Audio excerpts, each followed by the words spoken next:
Hello everyone, आज हम class 10th chapter 3 pair of linear equations in two variables उसके MCQs करेंगे। आपको पता है आजकल जब हमारे जो एग्ज़ाम्स हो रहे हैं एमसीक्यूज़ भी आपके बहुत ज़्यादा आते हैं, ठीक है। और ये जो मैंने एमसीक्यूज़ यहाँ पे मैं आपको अभी करवाऊँगी, ये सारे आपके सीबीएसई बोर्ड में आए हुए एमसीक्यूज़ हैं। These are very very important, ठीक है। Before starting all these MCQs, इससे पहले थोड़ा सा कॉन्सेप्ट करेंगे ताकि आपको ये समझ आ जाए।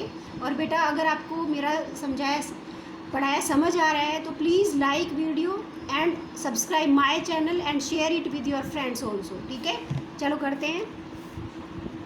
आपको पता है आपके पास a1x plus b1y plus c1 equal to 0, a2x b2y plus c2। आपके पास इस टाइप की लीनियर इक्वेशंस होती हैं।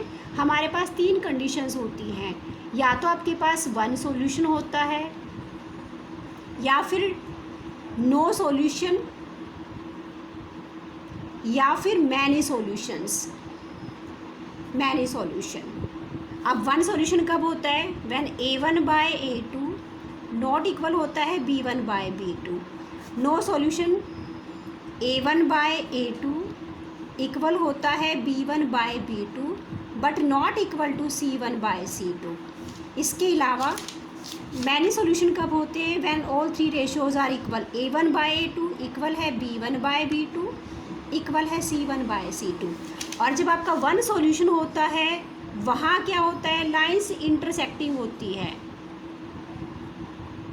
यहाँ पे लाइंस पैरेलल होती है। लाइंस कैसी होती है? नो सॉल्यूशन होता है वहाँ पे पैरेलल होती है। इसके अलावा मैनी सॉल्यूशन होता है आपके पास कोइंसिडेंट, मतलब एक लाइन है उसी पे आपके पास दूसरी लाइन आई होती है, वहाँ पे मैनी सॉल्यूशन होते हैं, ठीक है। अब इसके अलावा आपके पास 3 मेथड्स होते हैं सॉल्व करने के। जो एल्जेब्रिक मेथड्स की बात करें तो 3 मेथड्स होते हैं, जिनमें आपके पास या तो आपका कौन सा मेथड होता है? सब्स्टिट्यूशन, या फिर आपके पास कौन सा होता है? एलिमिनेशन, और थर्ड होता है cross multiplication.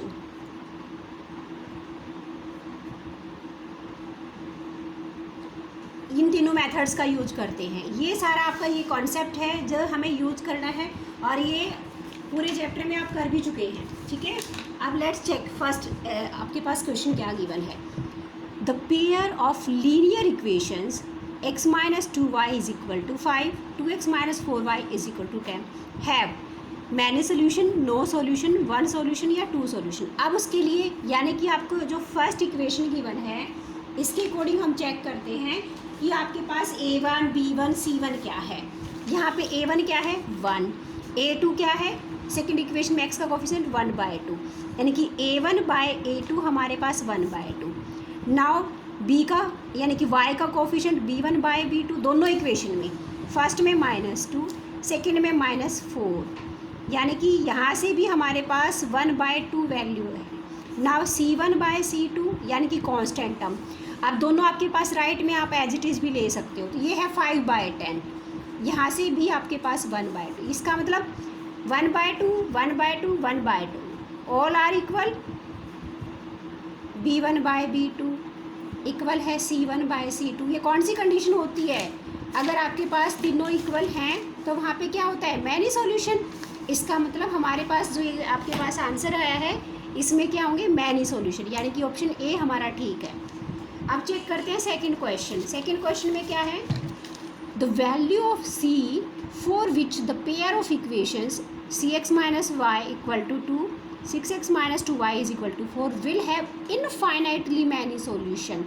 Infinitely many solution कब होते हैं? जब आपके तीनों रेशियोज इक्वल होते हैं। इसका मतलब आपके पास x के कोफिशिएंट c बाय x यानी कि a1 बाय a2, y के कोफिशिएंट्स -1 यहाँ पे -2 -1/2, और z के यानी कि कांस्टेंट टर्म 2/4। ये आपके पास क्या है? क्योंकि मैनी इनफाइनाइटली मैनी सॉल्यूशन में आपके पास a1 बाय a2 इक्वल होता है b1 by b2 equal to c1 by c2। और इसको जब हम लेके चलेंगे यहाँ से हमें c की वैल्यू फाइंड आउट करनी है। अब टेकिंग फर्स्ट टू इक्वेलिटीज़ को लेके चलते हैं। यहाँ पे 6 है, ये C/6 है होगा, क्योंकि only coefficients we have to take. अब यहाँ से क्या करेंगे, अब आपको C की वैल्यू निकालनी है, यानी कि C/6 आपके पास नेगेटिव से नेगेटिव कट जाएगा 1/2 के इक्वल। अब कैसे सॉल्व करेंगे, आप 6 को इधर लेके जा सकते हैं, यहाँ डिवाइड में है, यहाँ मल्टीप्लाई हो जाएगा, तो C आपके पास 1 × 6/2, यानी कि C की वैल्यू आपके पास क्या आ गई 3। Let's check our options. आपके पास 3 - 3, इसका मतलब आपके पास A ऑप्शन है, ये ठीक हो जाएगा। अब हमारे पास, अब चेक करते हैं third question. The value of K for which the pair of linear equations this and this represents parallel lines. आप ऐसे भी पैरेलल लाइंस का साइन बना सकते हो, रिप्रेजेंट पैरेलल लाइंस। आपके पास अगर पैरेलल लाइंस गिवन होती हैं तो वहाँ पे कंडीशन क्या होती है, अभी अभी मैंने आपको बताया था, यानी कि पैरेलल लाइन कब होती है, जब आपके पास ये कंडीशन है A1/A2 इक्वल है B1/B2 but not equal to C1/C2। यही कंडीशन हम लेके चलेंगे। इसका मतलब A1/A2 x का coefficient, B1/B2 y and C1/C2 constant term. यहाँ पे चेक करते हैं, आपके पास यहाँ पे क्या गिवन है, x का कोफिशिएंट मतलब 4/2, ये हमारे पास क्या है A1/A2, ये इक्वल होगा किसके, B1/B2, ये होगा आपके पास 6/K, और नॉट इक्वल किसके होगा, C1/C2। यहाँ पे 1 है, देखो अगर कांस्टेंट टर्म या तो आपके पास दोनों ही लेफ्ट साइड में हो या दोनों ही राइट साइड में हो। अब यहाँ एक वैल्यू राइट में है, एक लेफ़्ट में, तो ऐसे नहीं कर सकते, आप इसको दोबारा रीराइट कर सकते हो। ये आपकी हो जाएगी 4x - 6y, 1 को नेगेटिव इधर ले लेंगे तो ये आपके पास सेम वैल्यू आ जाएगी। यहाँ से आपके पास, अब इसके बाद, अब यहाँ से C1/C2 यानी कि -1/-7, ये -1/-7, नेगेटिव से नेगेटिव कट जाएगा। अब हमें क्या है, K की वैल्यू फाइंड आउट करनी है। K की वैल्यू फाइंड आउट, अब इसके लिए हम ये फर्स्ट 2 इक्वलिटीज़ लेके चलेंगे। क्या आ जाएगा, ये 4/2 इक्वल है 6/K। अब K की वैल्यू फाइंड आउट करने के लिए आप क्रॉस मल्टीप्लाई कर सकते हो, यानी कि K को इस साइड, 2 को इस साइड, ये 4 × K, यहाँ से क्या हो जाएगा 2 × 6 यानी कि 12, एंड K विल बी 12/4, इसका मतलब it will be 3, so K is equal to 3। ये आपके पास वैल्यू आ गई, K इज़ इक्वल टू 3। अब K इज़ इक्वल टू 3 आपके पास है। यहाँ पे ऑप्शन चेक करते हैं, यहाँ आपके पास आंसर क्या क्या गिवन है, यहाँ पे आपके पास वैल्यूज़ गिवन हैं, यहाँ पे -6 है, okay okay okay, by K, -6/K, यहाँ -6/K, 4/2 -6/K, यहाँ पे माइनस गिवन है, तो इसका मतलब आपके पास यहाँ पे हो जाएगा -12, और ये वैल्यू आ जाएगी -3। क्या आ जाएगी वैल्यू, -3। इसका मतलब ऑप्शन चेक करते हैं, हमारे पास K is equal to -3, K is equal to 3, हमारे पास A ऑप्शन राइट हो जाएगा। ऐसे ही फोर्थ क्वेश्चन चेक करते हैं। फोर्थ क्वेश्चन में क्या गिवन है, the pair of equations x is equal to 2 and y is equal to 3 graphically represent lines which are. अब आपके पास अगर इन दोनों लाइन को आप रिप्रेजेंट करते हो तो इनमें से कौन सा ऑप्शन आपका राइट है। अब अगर आपके पास इन वैल्यूज़ को, अब x is equal to 2, x is equal to 2, आपके पास ग्राफ पे जब रिप्रेजेंट करेंगे, let it is y axis, it is x axis, तो ये 1, लेट ये 2, यहाँ पे आपके पास हमने 0 से स्टार्ट किया, लेट इट इज़ 3, ये x, x डैश, y और y डैश, y की वैल्यूज़ यहाँ पे 1, 2 और 3। हमें गिवन क्या है, x is equal to 2, x is equal to 2 आपके पास ऐसी लाइन आएगी, x इज इक्वल टू 2, और y इज इक्वल टू 3 आपके पास ये लाइन आएगी, ये लाइन आएगी। तो यहाँ से आपको अब चेक करो, ये पैरेलल तो है नहीं, ऑप्शन चेक करते हैं, क्या आपके पास ये कोइंसिडेंट है, क्या एक लाइन पे दूसरी लाइन है, नो, दिस ऑप्शन इज़, ये हमारे पास ये ऑप्शन नहीं है। क्या लाइन दोनों पैरेलल है, पैरेलल लाइन तो ऐसे होती हैं, तो ये भी गलत है। इंटरसेक्टिंग, इंटरसेक्ट तो कर रही है इस पॉइंट पे। अब चेक करते हैं ये क्या पॉइंट है, यहाँ से जब आप, ये है x की वैल्यू 2, यानी कि x की वैल्यू यहाँ पे क्या होगी 2, यहाँ पे x की वैल्यू क्या होगी 2, और y की यहाँ से वैल्यू होगी 3। इसका मतलब आपके पास ये पॉइंट आएगा 2,3, यहाँ पे है इंटरसेक्टिंग एट 3 and 2, ये हमारे पास वैल्यू मैच नहीं कर रही। इसका नेक्स्ट को है आपके पास इंटरसेक्टिंग एट 2 and 3, इसका मतलब ये आपके पास राइट है। ठीक है, तो हमारे पास जो फोर्थ ऑप्शन है कि 2 और 3 पे इंटरसेक्ट किए हुए हैं, this is right.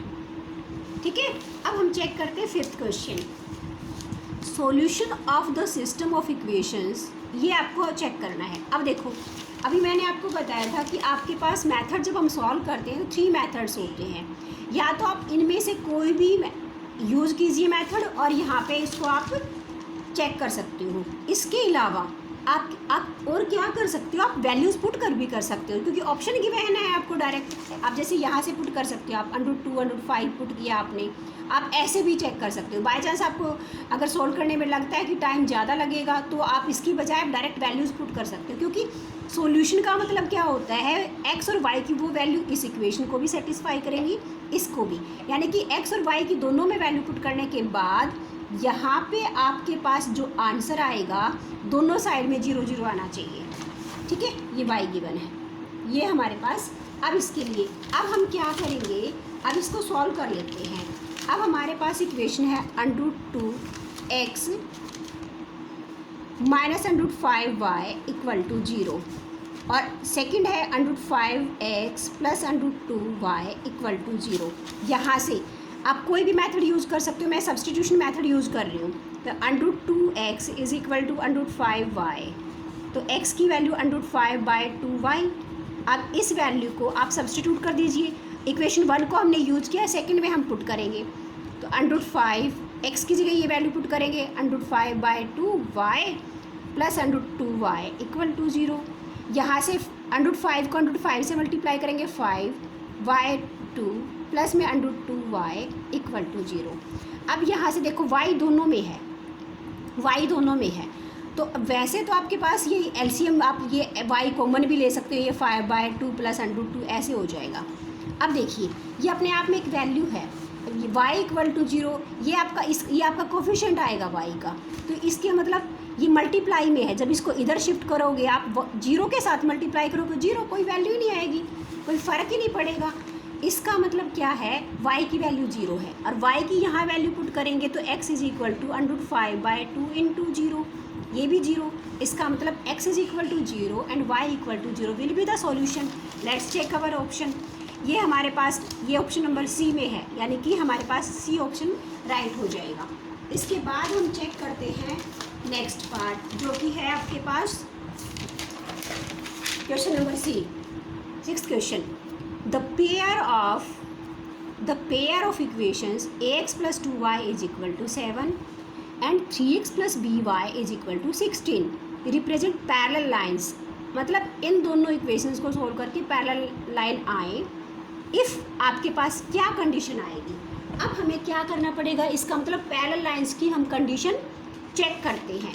Parallel lines कब होती हैं, जब आपके पास ये कंडीशन हो, यानी कि a1/a2 इक्वल हो b1/b2 but not equal to c1/c2। ये पैरेलल लाइंस के लिए हमारे पास कंडीशन है, तो इसको हम सॉल्व करेंगे। अब यहाँ पे हमारे पास a1 क्या होता है, x का कोफिशिएंट फर्स्ट इक्वेशन में, यहाँ पे x का a2 है, तो ये हो जाएगा a1/a2 मतलब a/3 इक्वल होता है b1/b2, यानी कि y के कोफिशिएंट्स, यहाँ पे 2/b, but not equal to होता है c1/c2, ये है 7/16। अब हमें चेक करना है कि इक्वल ही कंडीशंस गिवन, नॉन इक्वल की तो गिवन ही नहीं है। इसका मतलब फर्स्ट 2 इक्वेलिटीज़ को लेके चल रहे हैं आप। अब इन दोनों आप कोई भी ले सकते हो, first third first second anyone, अब एनी 2 यू कैन टेक। यहाँ से जब आप a/3 इक्वल लेंगे 2/b के, आप क्रॉस मल्टीप्लाई कर सकते हो, तो आपके पास क्या वैल्यू आ जाएगी 3a, यानी कि a इंटू बी, यहाँ पे 2 इंटू 3, यानी कि a into b is equal to 6। Check करते हैं हमारे पास जो ऑप्शन गिवन है, a इक्वल टू बी नहीं है, ये 3a 2b ये भी नहीं है, ये हमारे पास डी ऑप्शन है जिसमें हमें गिवन है a into b is equal to 6। इसका मतलब हमारे पास डी ऑप्शन राइट है। ठीक है, अब चेक करते हैं 7th क्वेश्चन।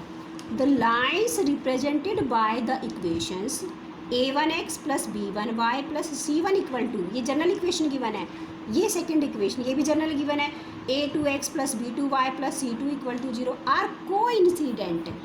कोइंसिडेंट आपके पास कब होती है, जब एक लाइन पे ही दूसरी लाइन आए। इसका मतलब अब वो कब होती है, जहाँ पे इनफाइनाइटली मैनी सॉल्यूशन। इसके लिए हम चेक करते हैं, ये आपके पास जब जहाँ मैनी सॉल्यूशन होते हैं, ये आपके पास कोइंसिडेंट लाइंस हैं, मतलब एक लाइन पे ही दूसरी लाइन आती है, तो यहाँ पे हमारे पास तीनों रेशियोज इक्वल होते हैं। तो यहाँ पे हमारे पास क्या आएगा, आंसर चेक कर लेते हैं। तो ये क्या होता है, ये तो डायरेक्ट क्वेश्चन है, जैसे जो आपकी कंडीशन है। तो यहाँ पे क्या होगा, तीनों इक्वल होते हैं, इसका मतलब बी ऑप्शन A1/A2 इक्वल है B1/B2 इक्वल है C1/C2। बाकी सब ये क्योंकि डायरेक्ट क्वेश्चन है तो इसमें तो कोई समझाने का है ही नहीं। अब चेक करते हैं 8th question. The pair of linear equations, आपके पास ये लीनियर इक्वेशन गिवन है एंड दिस हैज। अब इसमें आपको चेक करना है कि किस टाइप के सॉल्यूशन होंगे। तो इसके लिए आप क्या करेंगे, पहले A1/A2 हम निकाल लेते हैं 3/6, यानी कि दोनों x के कोफिशेंट, फिर दोनों y के कोफिशेंट 5/-10, फिर 7/7, ये है C1/C2। अब इसमें क्या ये वैल्यू इसके इक्वल है, नहीं, इसको तो चेक करने की ज़रूरत ही नहीं है। When A1/A2 not equal to B1/B2 है, तो कौन सी कंडीशन होती है, वहाँ पे यूनिक सॉल्यूशन होता है। यूनिक का मतलब वन सॉल्यूशन। यहाँ पे चेक करते हैं, हमारे पास ऑप्शन में वन सॉल्यूशन फर्स्ट ही है, two solution infinitely many solution. इसका मतलब हमारे पास क्या है, one solution. Option A is right, option A is right. अब चेक करते हैं 9th question. If a pair of linear equations is consistent then the lines will be. आप देखते हैं कंसिस्टेंट का मतलब क्या होता है, इस टाइप के क्वेश्चन किए थे। अगर सॉल्यूशन एग्जिस्ट करता है, अगर सॉल्यूशन एग्जिस्ट करता है देन आपके पास जो इक्वेशंस होती हैं वो कंसिस्टेंट होती हैं, ठीक है। अब इसके बाद इसका मतलब सॉल्यूशन कब होता है, सॉल्यूशन आपके पास टू कंडीशंस में होता है, या तो वन सॉल्यूशन होता है या मैनी सॉल्यूशन होते हैं। नो सॉल्यूशन में तो सॉल्यूशन होता नहीं, यानी कि टू केसेस होते हैं, वहाँ पे आपके पास सॉल्यूशन होता है। इट मीन्स आपके पास या तो यहाँ पे वन सॉल्यूशन में लाइंस इंटरसेक्ट करेंगी, मैनी सॉल्यूशन में कोइंसिडेंट होती हैं। इसका मतलब क्या हो जाएगा, ऑप्शन नंबर डी, यानी कि इंटरसेक्टिंग, यानी कि ऑलवेज इंटरसेक्टिंग। इंटरसेक्टिंग ये सॉल्यूशन तो होता है, लेकिन हमारे पास दो ऑप्शन में होता है। अब दूसरा इसके साथ नहीं है, पैरेलल लाइन में तो सॉल्यूशन होता ही नहीं है। ऑलवेज कोइंसिडेंट इसमें भी होता है, लेकिन साथ में इंटरसेक्टिंग। इसका मतलब हमारे पास इंटरसेक्टिंग एंड कोइंसिडेंट जहाँ पे दोनों हैं, that will be the right answer, यानी कि D is the right answer here. अब चेक करते हैं क्वेश्चन नंबर 10। इसमें क्या गिवन है, the pair of linear equations, यहाँ आपके पास x - 2y = 0 and 3x + 4y = 20। ये आपके पास इक्वेशंस गिवन है। अब हमें चेक करना है कि यहाँ पे वन सॉल्यूशन है, टू सॉल्यूशन है या मैनी सॉल्यूशन है।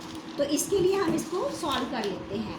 अब सॉल्व करेंगे उसके लिए हमें A1/A2, A1 क्या है 1, इसके बाद A2 क्या है 3, यानी कि 1/3 हमारे पास A1/A2 है।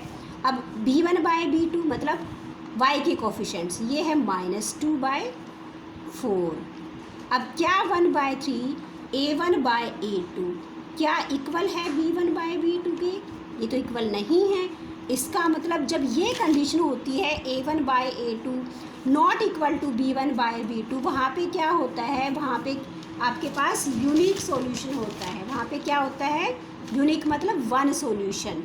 तो इसका मतलब क्या है, we have to check one solution, two solution, many solution या नो सॉल्यूशन। तो हमारे पास राइट आंसर क्या आ जाएगा, वन सॉल्यूशन।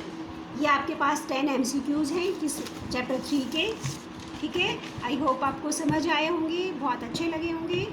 और अगर आपको समझ आ रहा है बेटा, please subscribe the channel and share it with your friends also. Thank you very much.